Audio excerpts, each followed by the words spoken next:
Pap smear అంటే చాలా మందికి అదొక భయం. పాప్స్మియర్ టెస్ట్ అడ్వైస్ చేసిన వెంటనే అమ్మో నాకు క్యాన్సర్ ఉందా అని ఆ టెస్ట్ రిజల్ట్ వచ్చే వరకు భయపడుతూనే ఉంటారు. పాప్స్మియర్ గురించి డీటెయిల్ గా తెలుసుకుందాం.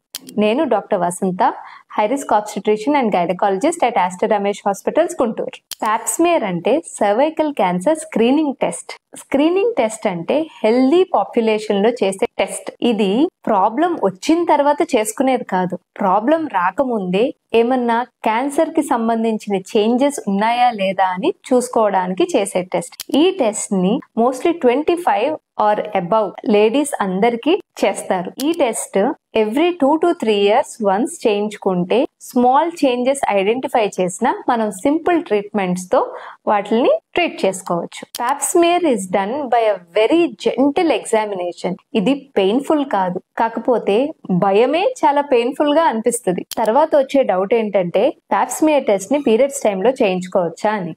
పీరియడ్స్ టైంలో రిజల్ట్స్ అంత అక్యురేట్ గా రావు. సో పీరియడ్స్ లేని టైం చూసుకుని పాప్స్మియర్ టెస్ట్ తప్పనిసరిగా చేయించుకోండి. So kindly schedule your appointment for your pap smear. Thank you.